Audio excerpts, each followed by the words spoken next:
Paint කරන්න සහාය අවශ්‍යද? පේන්ටි TC ගයිඩ් එකක් නොමිලේම ලබා ගන්න මිස් කෝල් එකක් විතරක්ම දෙන්න. The Forum Economic Dialogue, IMF and Beyond, organised by the Institute of Chartered Accountants of Sri Lanka, was held in Colombo this morning under the patronage of President Ranil Wickremesinghe. All of us are responsible for the situation we are in today. We must remember that. We cannot run away from that responsibility.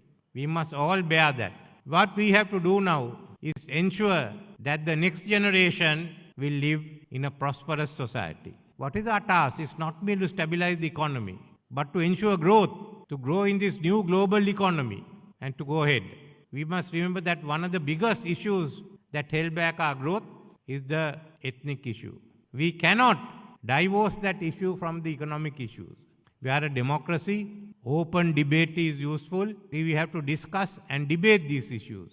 And discussion must take place in the halls of discussion from parliament downwards, not in the streets. That type of agitation is no longer suitable for a country and goes on development. But the decision is ours to take, not for the government to enforce. The IMF package, it will bring about a significant revenue-based fiscal adjustment based on progressive tax reforms to raise Sri Lanka's revenue to GDP ratio. It's a progressive one so that we gradually reduce the tax burden on the poor who has to bear the brunt of the VAT system. Better public expenditure and debt management through essential institutional reforms, and enhance social safety net to cushion the poor.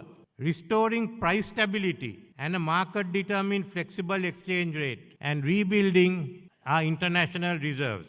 Then ensuring financial stability through a healthy banking system. What we are seeking is to stabilize the economy by 2026. Come back virtually the same ratios we had in 2019. Approval of this program will allow Sri Lanka to commence negotiations with private and official creditors on restructuring its debt in line with the parameters set by the IMF Debt Sustainable Assessment, and also the commitments that I have made with my letter of March 14th. We hope to conclude the discussions and arrive at a comprehensive restructuring agreement with the creditors by the time the first review under the EFF in 6 months takes place. The 4-year program, that is not enough. If you want to give a future to your children, if you want to give a future to the youth, then we have to go forward. Because Sri Lanka is today at the crossroads between seizing the opportunity for growth to fix our long-standing institutions and structural problems to become a prosperous society, or denying our problems, rejecting change, and stagnating as a lower middle income country. Implementing this program is how we seize the opportunity for a more prosperous future. What is most important in the IMF addition to stabilization is the growth-enhancing structural reforms. If we don't do these structural reforms, you can write it out, and next time it's going to be a far more violent uprising. And we must boldly go ahead with these structural reforms, which will unlock our growth potential, put on a high growth trajectory. That's the only way out. So we have to reduce the role of the government in the economy to increase efficient resource allocation, competition and productivity. We must not look at government to bail everything out. Then further trade liberalization, including rationalizing remaining para-tariffs. The world global economy is going to be more competitive. We have to adjust to it. The labor market reforms, which will enable more females to join the labor force.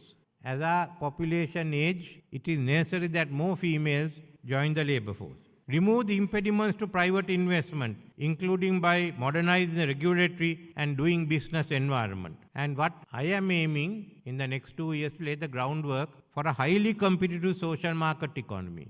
So we'd like to upgrade our FTA with India to economic and technical cooperation agreement and join the RCEP. High level of competition means an efficient government structure. Our potential for green economy at the moment is good. A digital economy. Start the digitalization.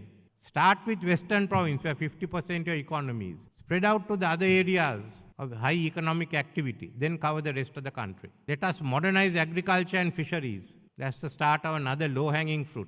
Sri Lanka becoming a regional logistics center, the potential for the offshore economy. All these are matters to be discussed. So we must take this chance. We can't wait. Because we've been missing on all opportunities for restructuring. This is the last chance. Are we going to take it or not? So all I request of you is to make up your mind that we are going to grow. And this is the last chance, and let's press the accelerator to the floor.